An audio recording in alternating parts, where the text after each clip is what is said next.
Guys, have you ever wanted to ride your horse without a bridle?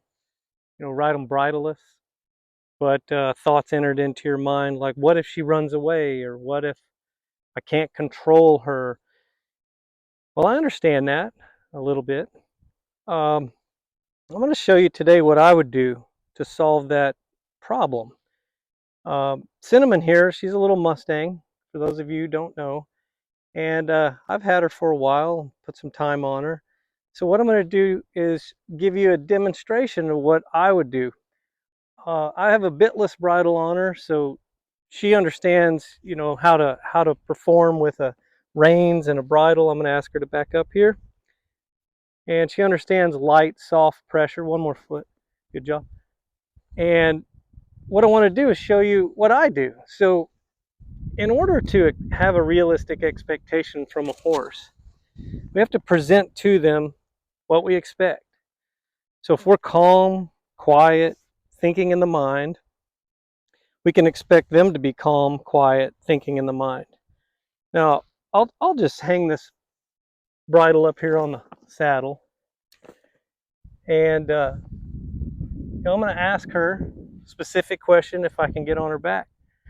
Now, if she were to run away before I got on there, I'm only going to put a toe in this stirrup. See, if I just put a toe in and she moves without me wanting her to, I can just pop down and get out of the way.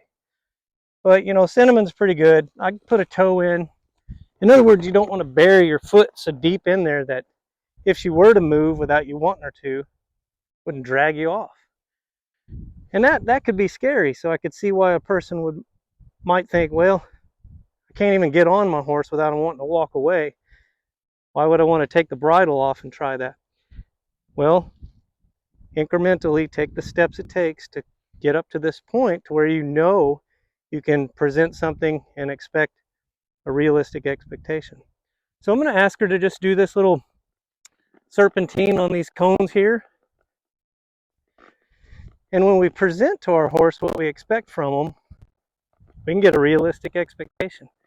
Like that in life, you want something in life, just present what you expect.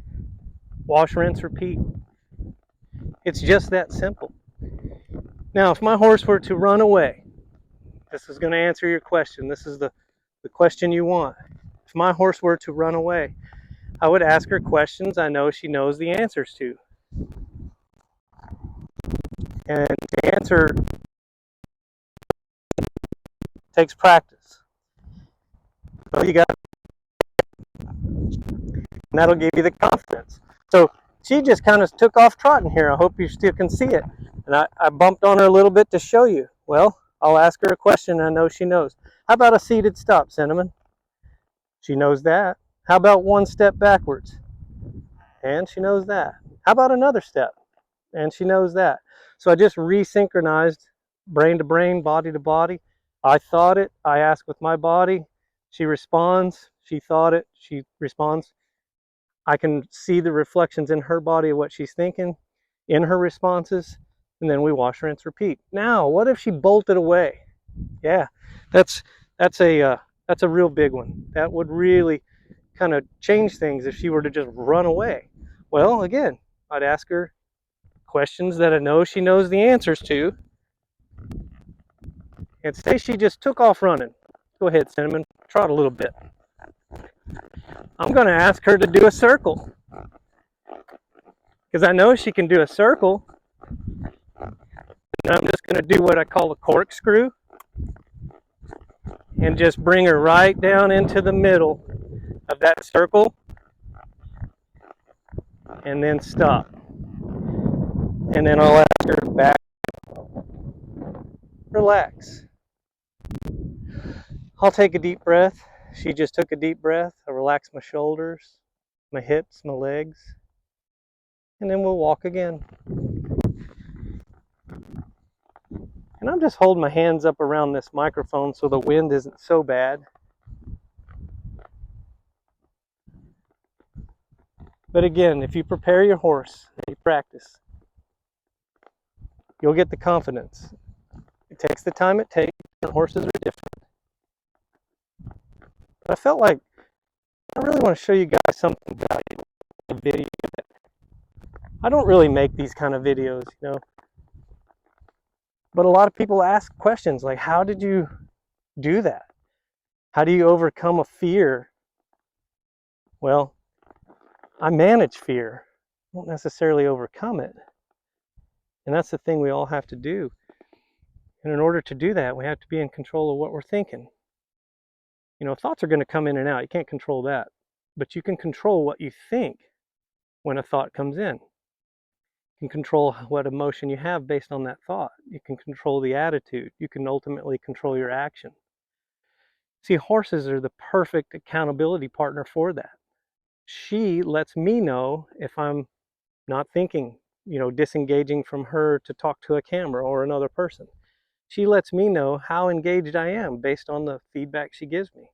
So if I'm 100% engaged with this horse, mind to mind, body to body, and I present something to her, she can give me feedback. If it's desirable, I'll make change, or, I don't need to make changes. If it's undesirable, I'll make changes, present again.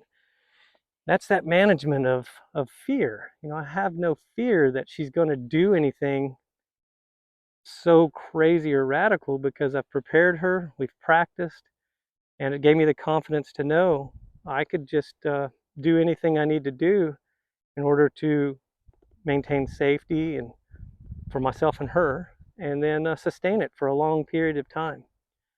So I hope that helped you. If you've got some kind of thought that's causing you an emotion of fear, and then your attitude changes and then your actions change, awareness is the first step. And then you'll take the incremental steps it takes to overcome whatever you're fearing based on those thoughts. And it's just wash, rinse, repeat. This horse is one of my most remarkable horses I've ever met. And she taught me, pay attention here, what I'm thinking, pay attention to what I'm feeling, pay attention to what my attitude is, and ultimately my actions. She'll give the feedback. I'll make changes in those 4 things, present again, and we'll get the desirable responses that we want. So if I ask her a question, if I ask it too loud and too fast, she'll let me know. If I ask it just right, she'll let me know. If I don't ask it assertive or loud enough, she'll also let me know. And that's what I call an accountability partner. And it helps a whole lot if you have one that you've created a relationship with that'll give you that feedback and hold you accountable, help you change, help you become what it is you want. And it takes the time it takes. You'll reap the rewards. Good job, Cinnamon.